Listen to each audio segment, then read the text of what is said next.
इस वीडियो को देखने और सुनने वालों को मोहम्मद मुनीब आरिफ का सलाम। आज खेला जाएगा जी Pakistan versus South Africa second T20 है, जो कि पाकिस्तानी वक्त के मुताबिक 8 बजे शुरू होगा और इसका टॉस 7:30 बजे होगा। ये मैच पाकिस्तान के सूबे पंजाब के शहर लाहौर के स्टेडियम कदाफी में खेला जाएगा। इसी पर बात करेंगे आज की वीडियो में। मेरे साथ हसनात अख्तर मौजूद हैं। तो हसनात, क्या हाल है आपका? अस्सलाम वालेकुम everyone, you guys are watching Cricket Pulse. मेरा नाम है हसनात अख्तर और मैं बिल्कुल ठीक हूँ। सेकंड T20 होने जा रहा है आज पाकिस्तान के लिए। बहुत इंपॉर्टेंट गेम है और पाकिस्तान के लिए ये मस्ट विन मैच है। और देखना ये होगा कि आज पाकिस्तान किन चेंजेस के साथ जाता है और किस नई स्ट्रेटजी के साथ जाता है। हसनात, पिछले मैच के रिव्यू में आप नहीं थे मेरे साथ, तो उस पर थोड़ी सी आप चंद सेकंड में उस पर थोड़ी नजर दौड़ा लें, फिर हम आगे बढ़ते हैं। देखिए, पहले T20 ने तो जो है वो मेरा दिमाग बिल्कुल ही ख़राब करके रख दिया था। जिस तरह की पाकिस्तान ने परफॉर्मेंस दी, आप रावलपिंडी के स्टेडियम में 195 रन चेज़ नहीं कर सके। जैसा कि आपको पता है, बाबर आजम का कमबैक हुआ, वो एक अजीब सा स्लॉग करते हुए बॉल को आउट हो गए, कैच थमा दिया उन्होंने सर्कल में। साइम अयूब की टॉप स्कोरर तो वो थे, लेकिन वो बहुत ही ढीली सी इनिंग्स थी, मैं उसको कोई इनिंग समझता नहीं हूँ। और मोहम्मद नवाज़ जो हर दफ़ा इंप्रेस करते हैं वो करते रहे, बट पाकिस्तान ने परफॉर्मेंस एज अ टीम बहुत ही गंदी थी। सलमान अली आगा फिर से फेल हो गए हैं जब से कप्तान बने हैं। कप्तान बने ना बने T20 में वैसे ही कोई परफॉर्मेंस नहीं है उनकी। और पिंक किट पाकिस्तान ने पहनी थी, लेकिन परफॉर्मेंस पिंक किट जैसी नहीं दे सके। तो अब सेकंड T20 जीतना पड़ेगा, वरना इज्जत जो है वो मिट्टी में मिल जाएगी। अच्छा हसनात, अभी आपने नवाज की बात की, तो उसके साथ साथ मैं नवाज के बारे में अपडेट दे दूं कि नवाज और T20 के ऑलराउंडर जो रैंकिंग होती है उसमें 6ठे नंबर पर आ चुके हैं। नवाज के लिए इंडिविजुअल तो अच्छा है, वैसे टीम के लिए भी वो अच्छी फाइट ही करते रहते हैं। हम उनकी सिलेक्शन पर बात कर सकते हैं, बट उन्होंने जिस तरह प्रूव किया अपनी सिलेक्शन को, वो तो एक अलग लेवल है। चाहे आप ट्राई सीरीज देख लें, एशिया कप देख लें और अब पहला मैच देख लें। बिल्कुल ऐसा ही है, नवाज़ के लिए बहुत बड़ी बात है। और मैं सर पकड़ के बैठ जाता हूँ जब भी मुझे पता लगता है कि एशिया कप के फाइनल में हमारे कप्तान सलमान अली आगा ने नवाज़ से पूरे ओवर ही नहीं करवाए थे। और नवाज़ इंप्रेस कर रहे हैं बहुत, और नवाज़ मेरे ख्याल से अब लंबा टाइम ही खेलेंगे पाकिस्तान की तरफ से। और देखना ये है कि जब वनडे में वो आते हैं, क्योंकि वनडे अभी तक नवाज़ नहीं खेले जब से कमबैक उनका हुआ है, तो वनडे जब वो खेलेंगे, आई डोंट नो वो वनडे के स्क्वाड में हैं या नहीं, लेकिन जब भी हैं मेरा ख्याल है। एक मिनट आप बात कैरी ऑन करें, मैं ज़रा चेक कर लूँ। जी, नवाज़ अगर वनडे खेलते हैं तो देखना होगा कि बड़े फॉर्मेट में, जो लंबा फॉर्मेट है, उसमें वो किस तरह की परफॉर्मेंस देते हैं।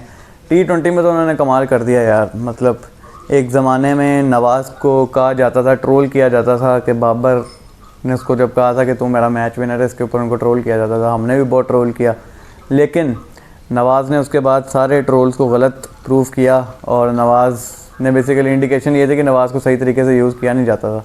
तो अब जब उनको सही तरीके से यूटिलाइज़ भी किया जा रहा है और वो ख़ुद भी परफॉर्म कर रहे हैं, और इस वक्त तमाम हेटर्स के मुंह पे जो है वो चपेड़े मार रहे हैं। बिल्कुल ऐसा ही है।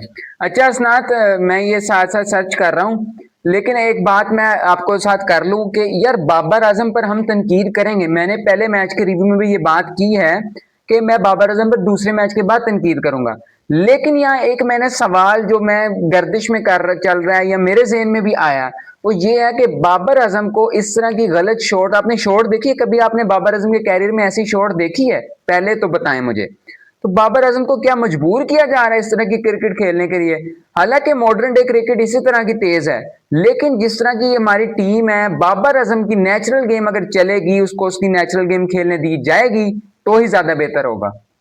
आप क्या कहते हैं इस बारे में? देखें जी, अब नया ट्रेंड शुरू हो गया है कि बाबर को क्या नाम है उसकी गेम चेंज करने की कोशिश की जा रही है। देखो, पहली बात तो ये कि T20 क्रिकेट जो है ना, अगर आपने दुनिया में T20 क्रिकेट पे राज करना है तो दुनिया तेज़ ही खेल रही है। दुनिया ना सलमान अली आगा की तरह खेल रही है, ना बाबर आजम की तरह खेल रही है, ना ही साइम अयूब की तरह खेल रही है।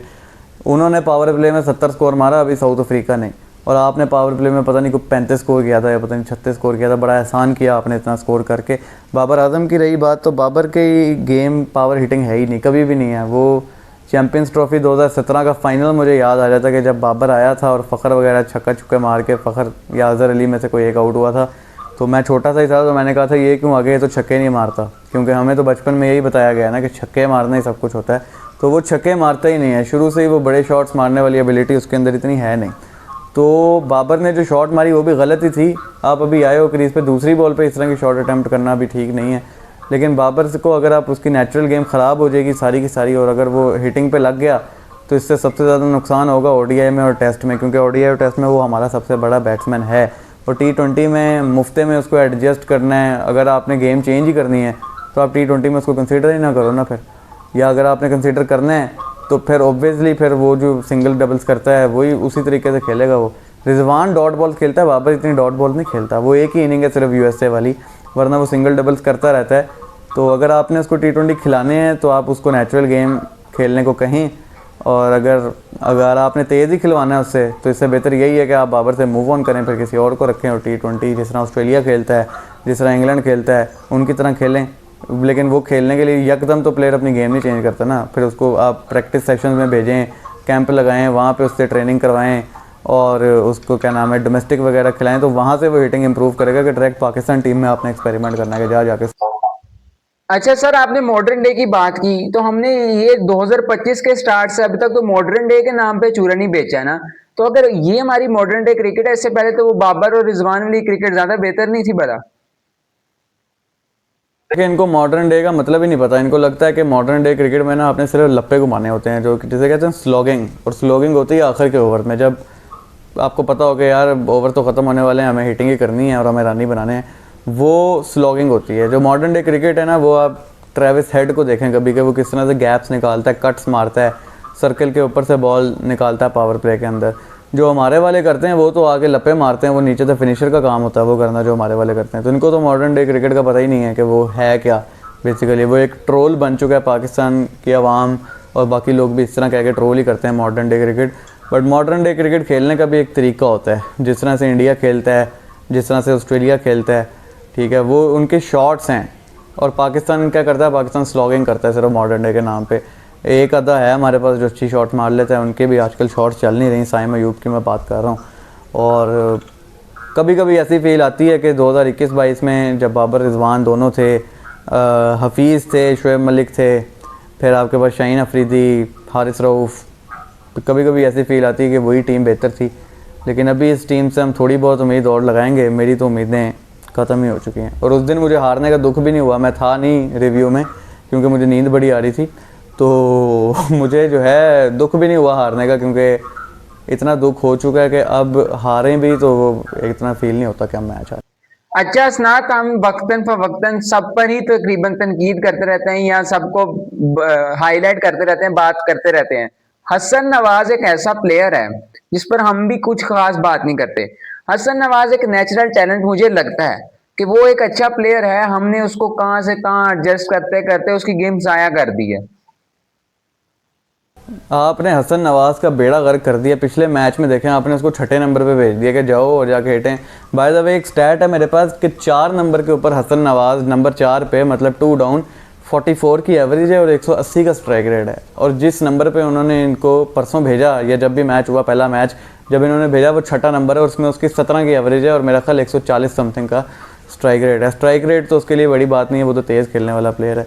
लेकिन जब आप प्लेयर के नंबर चेंज करते हैं ना तो उनका बेड़ा गर्क होता है। पहले फ़खर जमान था, अब हसन नवाज आ गया। तो हसन नवाज पे मैं इसलिए इतनी तनकीद नहीं करता क्योंकि आपने उनकी ऐसी की तैसी कर दी है। एज एन ओपनर स्टार्ट किया, फिर 4 नंबर पे आए, अब 6 नंबर पे चले गए हैं। आगे जाके कोई पता नहीं है इनका 10वें नंबर पे भेज दें उसको। बिल्कुल ठीक है। अच्छा स्नात, एक सवाल करने लगूं आपसे।